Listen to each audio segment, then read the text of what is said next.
everybody. I am Reverend Sherman D. Manning, joining you live from Los Angeles, California. Let me just say that as it pertains to a holy war, it can be seen in many ways, shape, forms, and fashions. A lot of people would call a showdown between the United States and some of the other countries a holy war. But the holy war of which we speak at this particular moment doesn't really have anything to do with physical weaponry, but it is a war that is going on in the spirit realm. It is a war that is going on between God and Satan, which shall always and will always be won by the sovereign power, by the Almighty, by Jehovah Rapha, by Jehovah Nissi, by Jehovah Jireh, by the King of Kings, and by the Lord of Lords. It is a war, good morning, that will be won, and it shall be won by the great I am. There's a war between good and evil. There's a war between light and darkness. And anytime light fights darkness, light will always win. And so I just want to say this morning that this is the day which the Lord, not the devil, but the Lord has made. And I don't know what you're going to do with it, but I shall rejoice and be glad in it. I'm thankful. I'm just honored that God has allowed me to have one more day, that I'm standing on top of the ground and the ground is not standing on top of me, that I'm standing on top of my problems and my problems are not standing on top of me. Oh God. And I thank God that He got us ready. He got us ready for the stuff that we have to go through. When you really look back, and I know some people's, and I have to think about that and take a moment and acknowledge that also, because some people did not have good parents, and some people did not even have good grandparents, and some people did not have good uncles and good aunts. Some people came from the mother of affliction. They came from the furnace of affliction so far as their family was concerned. I know there are kids who were molested, and some were not even molested sexually. Some of them had that destiny molested. They had their spirits molested by malevolent, negligent, non-caring, and non-feeling parents. And so I want to acknowledge them and say, God bless you. If you're one of those persons listening today who either didn't have good parents or had no parents at all, or came from an uncomfortable familial situation, God bless you. I respect you. I'm so sorry what happened to you. And even still, the fact that you are alive and you made it this far means that God ain't through with you yet, and He has a plan for your life, and He has a plan for even the stuff that you went through. And He wants to use that mess. He wants to use that pain. He wants to use that hurt, to use that grief, to use that sorrow. He wants to use your stuff to bless somebody else. That's how God is. That's how powerful He is. That's how He rolls. It's how He operates. And so, but for the ones who came from good parents and the ones who have been blessed in that department, isn't it funny and isn't it amazing how our parents got us ready? Didn't they get us ready? You know what I mean? They got us ready. I look back at my darling mother, Dolly Mae Manning, who's in heaven now. I look back at my great father, James Scott Manning, who rests right beside her. And they're up in glory now, doing their thing, singing with the angels. And I think about the stuff that they taught me and the stuff that they showed me and the lessons that they taught me.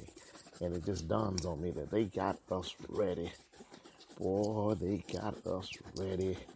They got us ready. And sometimes while they were preparing us for life and getting us ready for the storms that we were going to have to go through and getting us ready for the battles that we were going to have to face, it was painful. It was torture.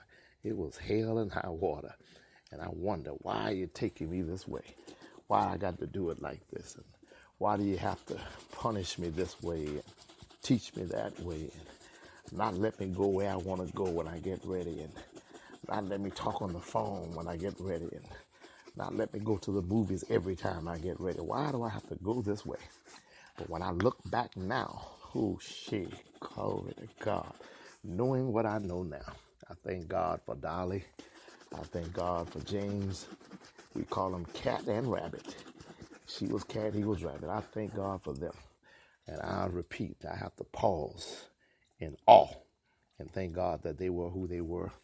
And they raised me the way they raised me, because Lord knows some of the stuff that I'm dealing with now and some of the things with which I find myself currently confronted. I would just crumble. I would buckle.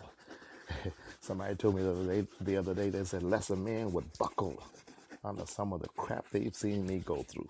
And it's not that I'm so good, and it's not that I'm so great, and it's not that I got it all together, and it's not that I don't have pains, and it's not that I don't have fears, and it's not that I don't shed tears.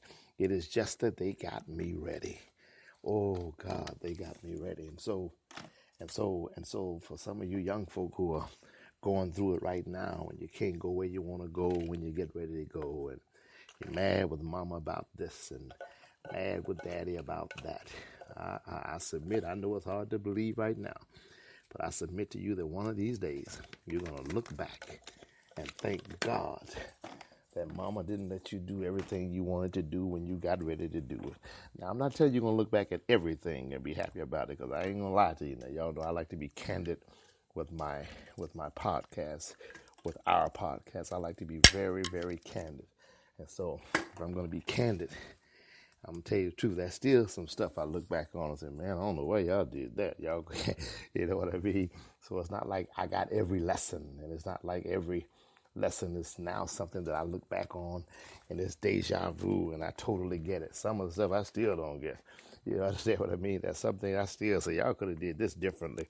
But I'm talking about by and large, overall, I just thank God for my parents and the stuff that they did and the lessons that they taught and what they did to get me ready. I submit to you that I believe with my heart that one day you are going to look back and thank God for your parents. And when the bell rings in your head, you're going to come up and be able to say to yourself, wait a minute, I see why they did this now. I see why I had to go through that now, because my parents were getting me ready. Because let me tell you something, you need to be made ready, because can I tell you that life is tough, baby girl. Life is tough, baby boy. Anybody who tries to convince you that life is not tough, I promise you that they are lying to you. Life is a motor scooter. It is tough and it is rough. And sometimes you have to cry. Sometimes people you love are going to die. Sometimes folk will wrong you. You'll wonder why. Sometimes you'll be in situations where you won't understand what's going on. And I remember my mama used to tell me, everybody ain't going to like you. Everybody didn't like Jesus. And so if everybody did not like this perfect man, certainly there's going to be some people, Sherman, who are not going to like your imperfect behind. And I also remember one time I asked my mama about a woman. I said, Mama, I've never done anything wrong to this woman. Not one thing. I have never, ever wronged this woman, and she hates my guts. I said, Mama, why does she hate me? I did nothing. What did I do wrong? And my mom said, it's easy, son. Let me tell you what you did wrong. I said, what? She said, you got up this morning. I said, huh? She said, you got up this morning. The fact that you got up out the bed this morning makes her hate you. And so, my brothers and sisters, the moral of that particular story or that particular lesson is that some people, just the fact that you exist is enough to make them mad. And so if you're going to let your life be dictated within the parameters of the folk who don't like you, then what you should do tomorrow morning when God wakes you up and touches you with the finger of love and extends unto you breath of life, you should just stay in the bed.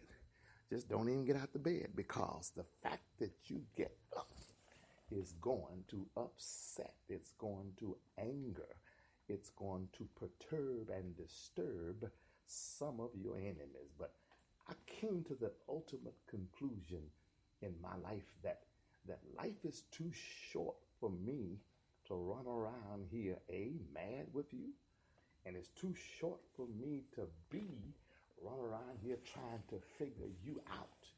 If you have elected and decided that you're going to hate my guts, go on and hate them.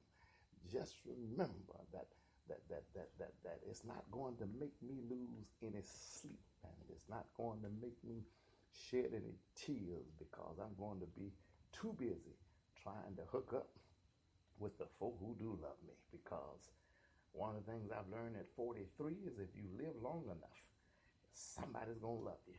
There's somebody on the planet that likes you. There's somebody on the planet that thinks you're good. There's somebody on the planet that thinks you got it together, and they love the ground that you walk on. So I'm not going to get tied up and caught up, beat down, and all bent out of shape about you and your hate. I'm going to be too busy trying to hang out with the ones that love me. And perhaps we can come together and love the Lord together. Oh, let us magnify him together. Glory to God. Oh, let us magnify him together. Oh, what a mighty God we serve. What a mighty, mighty God we serve. I don't know how you feel about him. I don't know what your situation is. I don't know what you're going through. But I know that I love him, and I worship him, and I honor him. And listen.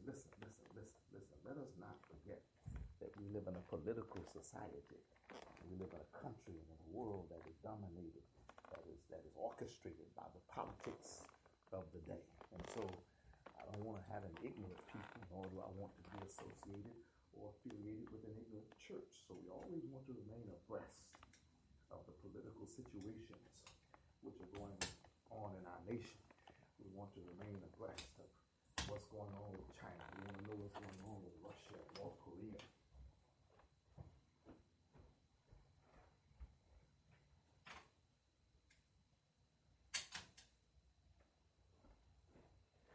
And we want to know what the congressional plan is to do about this, and what Congress plans to do about that. We want to be an informed people. And so I would suggest to you that you start studying politics. Study early. I tell young people everywhere I go, it's great to love basketball. So do I. It's great to love football, as do I. I love boxing. I love a whole lot of sports, contact sports. Unfortunately, sometimes I like to see people beat each other up, But at the same time,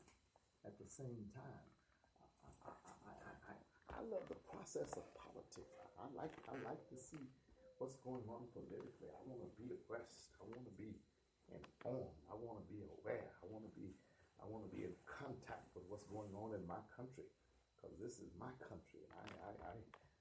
It might not have been my country when I got here, but the blood of my ancestors and my loved ones have been spread in the streets of the city of this country. And it's my country now. So somebody out there, it might not have been my country when I got here, baby. But it's my country now. So miss me with going back to Africa and all of that. Africa is the motherland, and Africa will always be the motherland. And I bow down and I submit to Mother Africa for what she is, which is the motherland. But I am an African American because today this is my country. I live here. I love here. I learn here. This is home. This is home. This is home. This is home. This is